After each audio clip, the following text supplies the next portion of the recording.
Hey, Central Coast friends, it's Colin and Heather here, and we've brought along our go-to lender, Ken. Because when it comes to buying, selling, or just staying in the know, you deserve a team that's got your back for all things real estate. Today is July 2nd, 2025, and we're breaking down what's happening in the market, giving you some fresh mortgage insights, and tackling two hot topics you've probably seen all over your feed: SB9 lot splits and ADUs. Heather, what do you say we just jump right into stats? All right, let's jump right into numbers. Fresh from the CRMLS. Right now, inventory is at about 5 months, so things are staying pretty balanced. We saw 273 sales close this last month, and it's a very slight uptick in activity with median days of just 18 days on the market.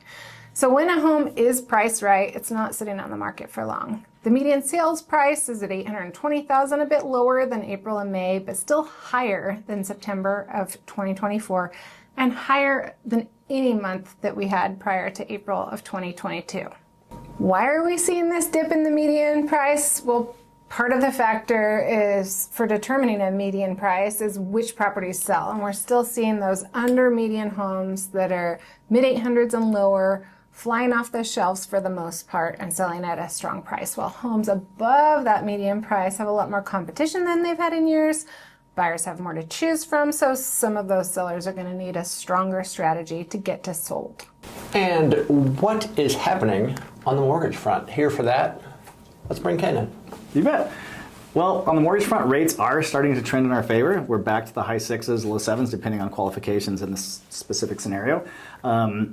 The couple of high points that we've had in bonds, which are low points for rates, we were pretty good in late March, early April to get back to where we were in September, which are the lowest in 2 years. So we're trended back up there, but now we're starting to hit some resistance. So we'll just kind of see what happens from here. And it will really be dependent upon the economic news regarding inflation and jobs. And there'll be the big jobs report out tomorrow. Any specific thing that you said you were hitting some resistance? What's the resistance? Well, anytime we have like kind of a nice run, there's technical layers that take a back seat to news, but now we've broken through all the technical layers, so we're kind of in like free territory in terms of it could continue to go up, which would be great for rates, but I think the headwinds are going to continue to be news regarding jobs and inflation. Okay. And inflation has been a lot friendlier lately. But the jobs reports always seem to be a little bit skewed, and when they get revised and kind of the truth comes out, the market still shakes it off somehow. So I've heard that we might see a rate drop come down by the time fall comes around, but then I've also heard that people are predicting that we're going to see some inflation start to tick up again in fall, so it's just still going to be kind of like wait and see. There's a lot of speculation about the inflation due to the tariffs. However, if you look at the last two cuts, we had 50% in September and a quarter in December, and then we've paused since. Some Fed presidents are calling for a quarter cut in July, but if you look at the rates and the Fed funds rate, mortgage rates did not react positively to either of those last two cuts. They stayed flat and it actually went up. I was going to say, I'm so hesitant to expect any rate reduction. Well, I mean, ever again. I'll go ahead and what I'm asked most frequently is the direction of rates, and of course nobody knows for sure. I've been wrong for the last 12 months. I'm going to start with that admission. However, I do feel like they're trending the right direction, and hopefully we will see refinance opportunities and more favorable rates inside the next 6 to 12. If the Fed really cuts a 0.25% in July, maybe that will help a little bit. But again, it's going to come back to the true economic news of inflation and jobs. I think we should all just start saying rates are never coming down again. Right. This is the new normal, and traditionally this is what the market was prior to the pandemic.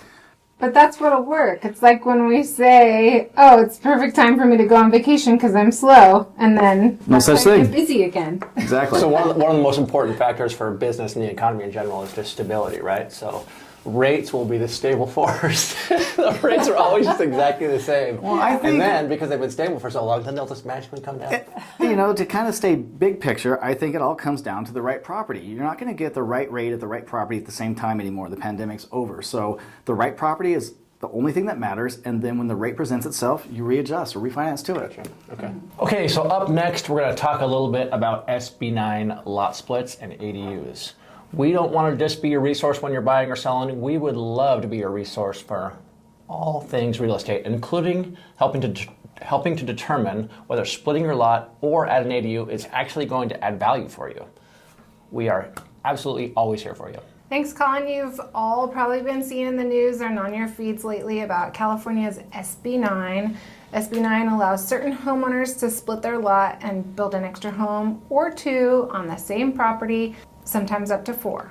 However, Ken, are there any financing implications if you have more than one ADU? There is. So it's a really good question because there are some implications regarding Fannie Mae and Freddie Mac as to how they view an ADU. So it used to be the income derived from it could only be used if it was a true 2-unit, not a single family with a guest house or an ADU. Now they do allow the income from an ADU to be used. However, they will only allow one ADU. As soon as there's a second ADU in addition to the primary structure, they won't finance it. There are definitely programs that we have that will do it. Not even on exception, it's just a little bit inferior to what Fannie Mae and Freddie Mac provide. So more than one ADU can be, I don't want to say problematic, it's just a little bit more outside the box from a finance standpoint. Thank you. Bummer, because that would be cool if we could put more homes on. You know, they will large probably property. adjust to meet the needs. It's just they're always behind. Yeah. We got to give them a little pressure. And then, of course, with the lot splits, it's probably going to trigger the need to refinance. SB9 is part of the state's effort to increase housing, especially here on the Central Coast where we have larger lots that could qualify. Even though a lot split doesn't usually benefit us as agents, for an SB9 split or an ADU isn't going to lead to a sale, we still would love to share with you the knowledge that we have and help you to process and direct you to the right resources. Colin and I have taken the time to familiarize ourselves with some of the local SB9 requirements, and we can share with you some of the guidelines and restrictions. But do remember, this stuff always needs to be double checked with the city or county because every property is a little different. We can also run reports for you on what your property is worth today and what it could be worth if you split your property in 2 or add an ADU. We want to be your go-to resource for all things real estate, big or small. All right, let's wrap it up with another big buzzword, ADUs or accessory dwelling units. Adding an ADU like a granny flat, guest house, or rental unit is still one of the best ways to boost flexibility. It can also potentially increase your property value. Whether you want to bring family closer, rent out for extra income, or just add resale value down the road, an ADU can be game-changing. But like SB9, you've got to verify all the zoning and permit rules with your city or county. We've done our homework on local ADU guidelines, and we're here to help you understand what's possible. Whether you're within city limits or you're considered SLO County, whether you're on septic or sewer or a well or yada, yada, yada. And of course, if you want a before and after value report, what your home is worth now and what it might be worth with an ADU, we've got you covered there too. Okay, that about wraps it up for all of us today, but reach out anytime. We love helping you and our neighbors, your family and friends make excellent real estate moves. Cheers to that. See you next time.